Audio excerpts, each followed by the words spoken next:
Hi, this is Rick Fonte, director of Weapons of Udder Destruction. This is the director's commentary on the DVD. This short film was originally made as part of the 48-hour film project, which is a contest that goes around the country. It stops in different cities and encourages you to make a film in 48 hours. Part of the process of that is they give you 3 ingredients that you have to include, and they give you a genre. Our genre for this film was mystery. This is Guy Roberts. He's the artistic director of the Austin Shakespeare Festival and a good friend of mine. And he was kind of my ringer for the project. I knew I could get at least one guy who was just going to knock the socks off on in a silly role. This whole film, except for the final scene, is filmed in the offices of a law firm downtown. This is one of the meeting rooms. We used 2 different meeting rooms in the location.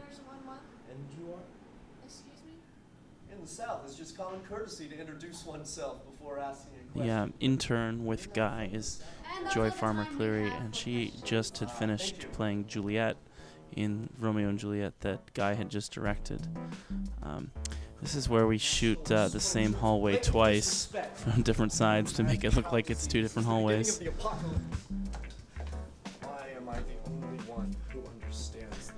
This is a tiny little employee kitchen here that I try to climb up on a cabinet to shoot.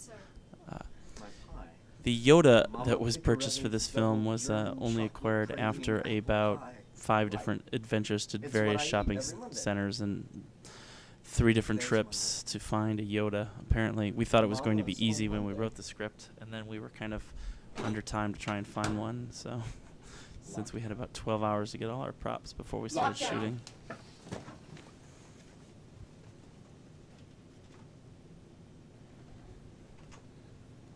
Initiating lockdown. This is the only scene, actually, in which every character is in. You could see the boom there for a second. I couldn't do anything about that. When you have 48 hours to shoot something, you kind of have to find the best footage. And obviously, it's not a way you would want to shoot a film in reality, but we ended up getting some really good footage, and I wanted to put together the long version. The original version of this film is 8 minutes, and 8 minutes kind of told the story, but it didn't really give you the intense character depth that I thought Randy had written in the script and that we had developed with these actors. All the actors really took on the characters, made them their own, and this included creating really intense spaces where they lived and worked, so-called. You see an example here. This is Greg Wiggins, actor friend of mine, and we just filled his little space with all sorts of slacker-esque tools. Kind of the idea that he's never actually works here. He's doing solitaire. And the other thing you'll see with Greg is he's always chewing. This is something we stole from Ocean's 11. Randy threw that out to Greg, and since that's one of my favorite movies, I certainly didn't stop him.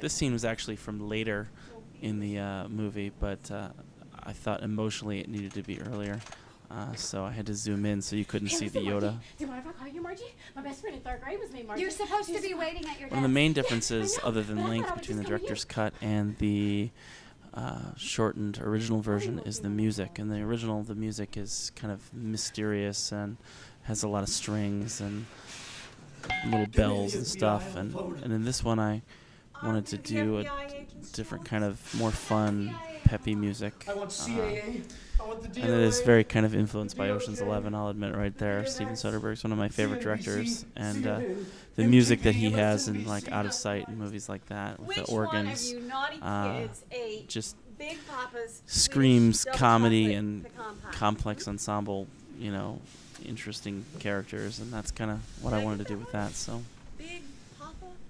Is that the way it goes? we shot all of Guy's scenes early in the morning between 9:30 and 1, and then he pretty much left for the rest of the day until we shot the last scenes. So anytime we're cutting between Guy and everybody else, he wasn't actually there. So that was kind of hard. This is my first film that I've ever done, and it was just one of those things where you're trying to work around somebody's schedule. But I think it came okay. The actors are really good at remembering what was going on. This little bit we added right in the moment just because we thought Hillary was really funny and that Jeremy, being the dork that he is, would just not be able to control himself around her. So Jeremy and Hillary are both Austin Shakespeare Festival actors that I was able to grab after Romeo and Juliet. This is Cece Stinson. She's really funny in this film, and she's a friend of Randy's. She pretty much came up with that character herself.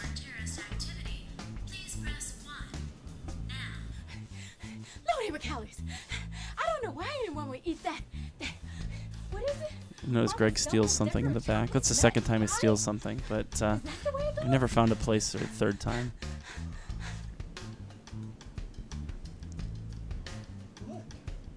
This is where Guy starts to talk to Yoda because he's losing it. The voice that you hear on the phone is the producer, co-producer with me, Erin Davis. She didn't want an actual acting part in the show, even though she was probably involved in it more than anything, probably as much as me and Randy. So I don't know what the meaning is of this little shrine here, but we just felt like Guy would start to make offerings to Yoda.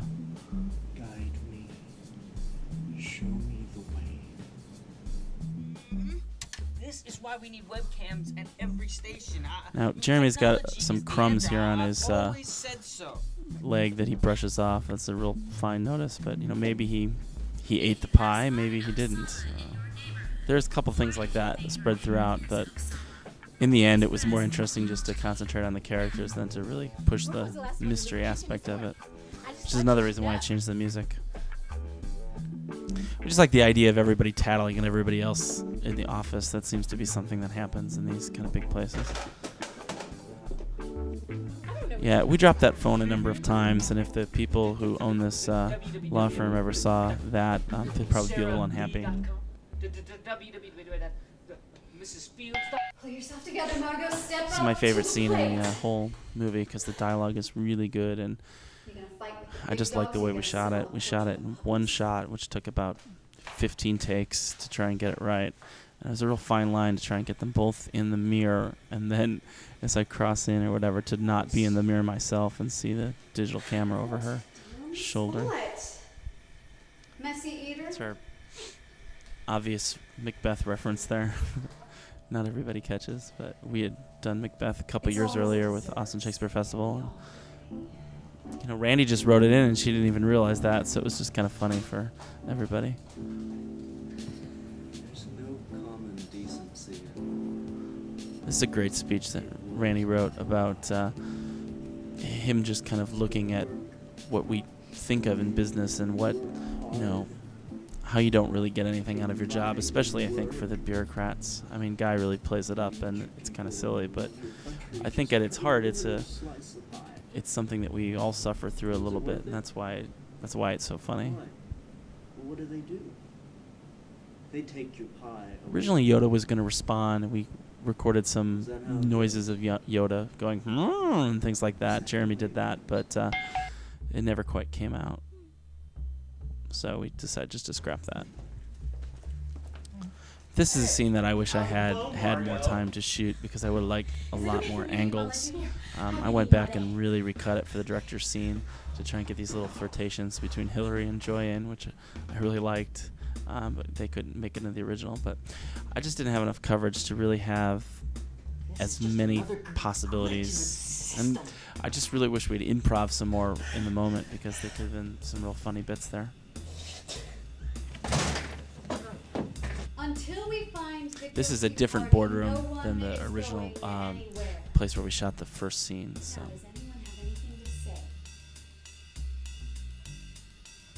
Does anyone have anything to say?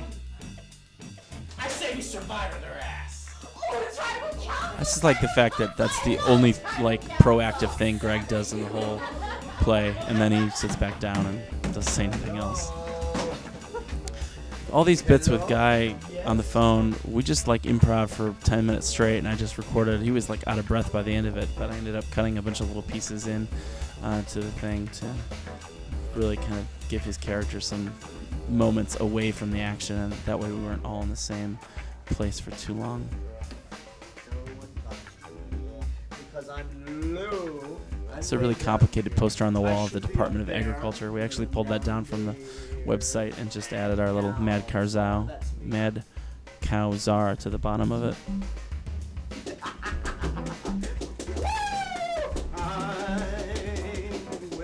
The idea is that they were voting Brian kind of out of the office, like on Survivor. Brian, the tech guy, played by Jeremy. Strokes here. And this is the big reveal, I guess, for the mystery element, Yes, that, sir. that actually the pie wasn't really stolen by any one of the workers, but it was kind of a government setup Strokes did to it. test Guy and see if he was able to handle the pressure. Just serving my country. I don't know, it's kind of silly in the end. I mean, and I think maybe, you know, you lose the sense of the mystery and what it's about. But like I said, when we got into it, we just found that the characters and their kind of interactions was more interesting than the actual plot of what we had created. And also, you know, we were trying to squeeze a 15-minute movie into 8 minutes, so...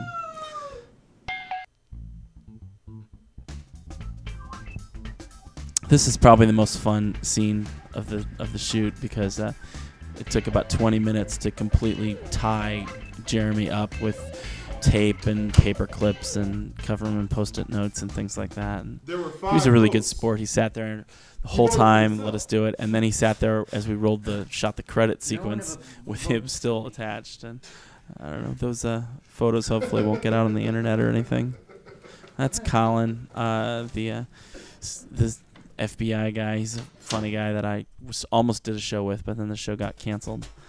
This is the credit sequence that I was able to redo for the director's cut. The original one was really cheap, and it was just one of those things that we totally ran out of time, and just learning how to use After Effects, and so this is kind of an experiment. Oh, I never talked about Caroline. This is Caroline's first acting experience. She played the reporter in the first scene, and she's a little nervous about it, but we thought she'd be great because she's just so natural. So I thought she was great. Here's Erin, like I said, legal counsel. She collected all the papers together and kept us organized and fed us. So.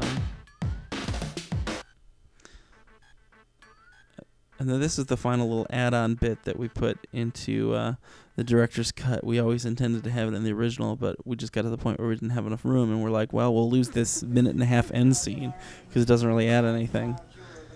This is the only outside location. It's Fresh Plus Groceries in Hyde Park in Austin, and I don't know, I guess the idea behind this was just that the guy's character, Joe Fitzsimmons, had completely lost it, didn't really have any work left, and all he could think about was this pie that he couldn't find that his workers had eaten.